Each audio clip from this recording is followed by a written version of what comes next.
अहमदाबाद में हुए air India विमान हादसे को 30 दिनों का समय बीत चुका है। इस हादसे के बाद अब AAIB यानी एयरक्राफ्ट एक्सीडेंट इन्वेस्टिगेशन ब्यूरो ने देर रात बाद अपनी प्रारंभिक रिपोर्ट जारी की। इस रिपोर्ट में कई चौंकाने वाले खुलासे हुए हैं। इनमें से एक बड़ा खुलासा ये कि विमान को कैप्टन सबरवाल नहीं बल्कि को पायलट क्लाइव कुंदर उड़ा रहे थे। इस खुलासे के बाद लोग ये जानने के लिए उत्सुक हैं कि अगर को पायलट विमान को उड़ा रहे थे तो कैप्टन सुमित सबरवाल क्या कर रहे थे। बता दें, शुरुआती जांच में ये सामने आया है कि उड़ान भरने के कुछ सेकंड बाद इंजन 1 और 2 की फ्यूल स्विच अचानक रन से कट ऑफ स्थिति में चले गए थे। रिपोर्ट के मुताबिक दोपहर 1:38 और 39 सेकंड पर विमान ने उड़ान भरी और महज 26 सेकंड के बाद एक पायलट ने मेडे कॉल दी। मेडे कॉल का इमरजेंसी मैसेज देने के तुरंत बाद ही विमान ने अपना नियंत्रण खो दिया। टेक ऑफ के महज 30 सेकंड के अंदर विमान दुर्घटनाग्रस्त होकर मेडिकल कॉलेज की बिल्डिंग से टकरा गया। जांच में ये बात सामने आई है कि विमान को पायलट क्लाइव कुंदर उड़ा रहे थे, जबकि कैप्टन सबरवाल उनकी मॉनिटरिंग कर रहे थे। उड़ान भरने के चंद सेकंड बाद दोनों इंजनों के फ्यूल स्विच अचानक रन से कट ऑफ की स्थिति में आ गए। World-class faculty, cutting-edge labs and immersive learning. A vibrant campus life beyond the classroom. SGT University, nurturing future leaders. उस समय कॉकपिट में दोनों पायलटों के बीच क्या कुछ चल रहा था, इसकी स्थिति वॉइस रिकॉर्डर में कैद हो गई। इस वॉइस रिकॉर्डर में दोनों पायलटों की बातचीत को सुना जा सकता है। इस बातचीत के मुताबिक एक पायलट ने पूछा, आपने फ्यूल क्यों बंद कर दिया? तभी दूसरे पायलट ने कहा, मैंने बंद नहीं किया। और इसके तुरंत बाद कंट्रोल रूम को मेडे कॉल आता है, जिसके बाद विमान अपना कंट्रोल खो बैठता है। इस रिपोर्ट के सामने आने के बाद पायलटों की जिम्मेदारी को लेकर तमाम तरह के सवाल खड़े किए जा रहे हैं।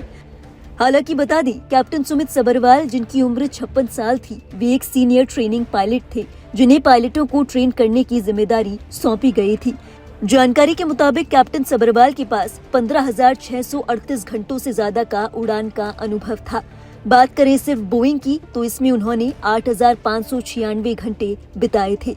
इसके अलावा को पायलट क्लाइव कुंदर, जो कि 32 साल के थे, वे भी काफी अनुभवी बताए जा रहे हैं। जानकारी के मुताबिक वे ड्रीम लाइनर पर 1100 से ज्यादा घंटों की उड़ान भर चुके थे। कुंदर ने 2017 में एयर इंडिया ज्वाइन की थी। पायलट क्लाइव कुंदर के पास कुल 3,403 घंटों का उड़ान का अनुभव था। बता दें, इस रिपोर्ट के सामने आने के बाद इस बात के भी कयास लगाए जा रहे हैं कि क्या विमान में कोई तकनीकी खराबी थी या फिर पायलट्स की लापरवाही के चलते ये दुर्घटना हुई। जांच में ये बात साफ की गई है कि दोनों इंजनों के फ्यूल स्विच रन से कट ऑफ स्थिति में चले गए थे, जिसके कारण इंजन ठप पड़ गए।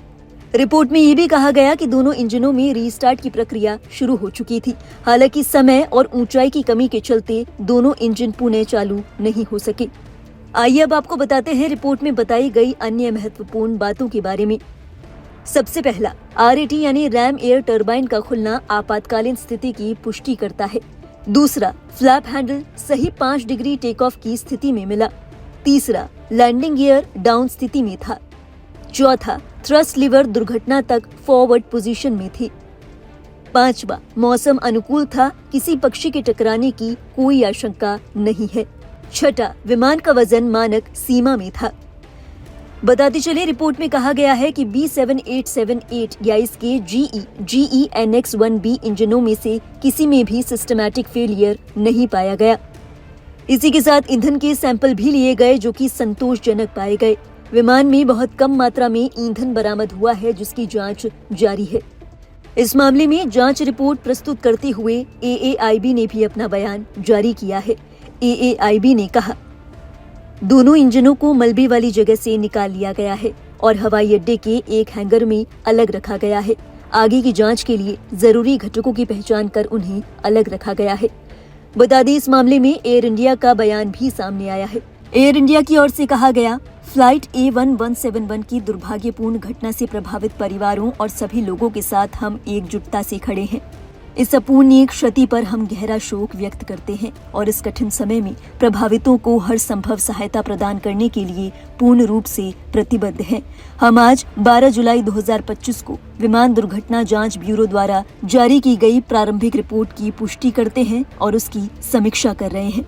एयर इंडिया सभी संबंधित पक्षों और विशेष रूप से नियामक एजेंसियों के साथ निकट समन्वय में कार्य कर रही है और AAIB सहित सभी जांच एजेंसियों के साथ पूर्ण सहयोग कर रही है। क्योंकि ये जांच अभी सक्रिय अवस्था में है, इसलिए हम फिलहाल दुर्घटना से जुड़ी किसी भी तकनीकी या तथ्यात्मक विवरण पर टिप्पणी करने में असमर्थ हैं। ऐसे सभी प्रश्नों के लिए हम AAIB से संपर्क करने का अनुरोध करते हैं। हम एक बार फिर सभी दिवंगत यात्रियों और चालक दल के सदस्यों के परिजनों के प्रति अपनी गहरी संवेदनाएं व्यक्त करते हैं। हमारा मन और हमारी प्रार्थनाएं उनके साथ हैं। बता दें, AAIB की ओर से फिलहाल प्रारंभिक जांच रिपोर्ट प्रस्तुत की गई है। इस मामले में विस्तृत रिपोर्ट 3 महीने बाद आएगी। फिलहाल AAIB ने बताया है कि ड्रोन से फोटोग्राफी और वीडियोग्राफी सहित मलबे वाली जगह का काम पूरा हो चुका है। मलबे को एक सुरक्षित स्थान पर ले जाया गया है और आगे की जांच जारी है।